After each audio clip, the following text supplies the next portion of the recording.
Okay, so, most of the time people think these are popcorn movies, and this kind of was, but I kind of think it's the best one out of all of them. It had a lot of stuff. It had like 2 surprises. You know, my initial thoughts, it's going to be short. The action was great. I couldn't tell how it was too much digitally. Visually, not digitally. The theater kind of sucked. And there was stuff on the screen, so I can't tell how it looked too much visually. But something I've noticed with all of these Kong and Godzilla movies is every single one, except for Godzilla 2014, had a scene or a moment that it was like, boom, that's iconic.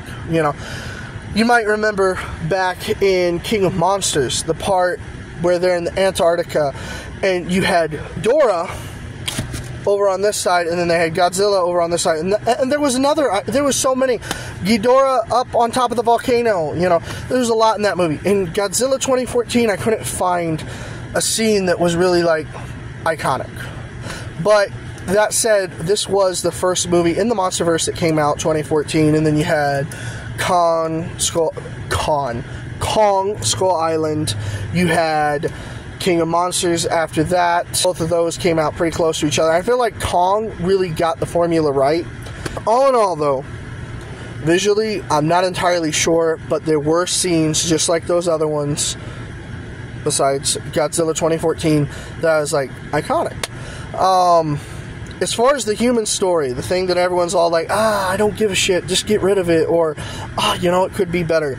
I think it was decent, because in Godzilla vs. Kong, the last one problem I had was they shoehorned in the girl from King of Monsters, Madison. It didn't seem like they could have cut out that whole thing with her, the podcaster, that whole thing. I did enjoy the new story they had with the woman and the child following Kong in that one. And in this one, it carries over, and it's also really well done. Now, in this one, the humor really hit pretty well. I would say compared to the previous one, the humor wasn't that great. It just wasn't working. In this one, it feels like they did pretty good, as well as just all the humans having an important part. And that's what I really liked about this one. It's just like Kong. It felt like they were important. But it was, you know, every time I was tired of them, monster. Every time I was tired of, you know, well, I don't get tired of the monster, let's be honest. As far as the battle, I don't want to spoil anything. But I will say, and I'll say this in my review, because in my review, I will talk spoilers. So this is the non-spoiler review. There were surprises. I will say there is more than just Kong and Godzilla in this. And by more, I mean there's more than 3 others that show up. That's all I'm going to say. I'm not going to say who's on whose side, but that was surprising. I will say that the fighting in this was better than Kong and Godzilla. And I love the way it ended. My final thoughts leaving, and I think I speak for Big Daddy JJ, who accompanied me, was I could take 6 more of these if they're like this. This is such a good story.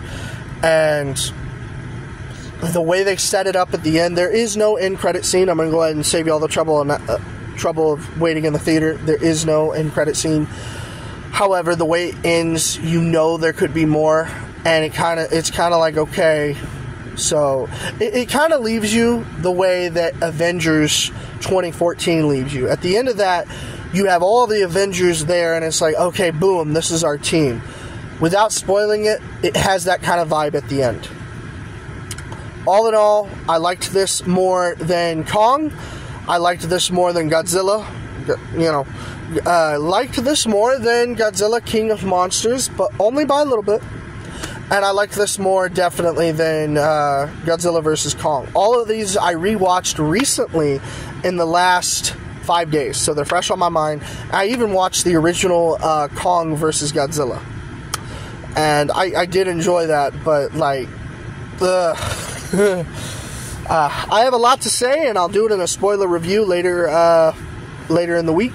Hopefully you check that out. If you enjoyed my initial thoughts, let me know your initial thoughts without spoiling it for the rest of my subscribers. We're over 500 at the moment, well on our way to 1K. So go ahead and subscribe if you haven't already to see my ugly face every day. And until next time, keep the attitude.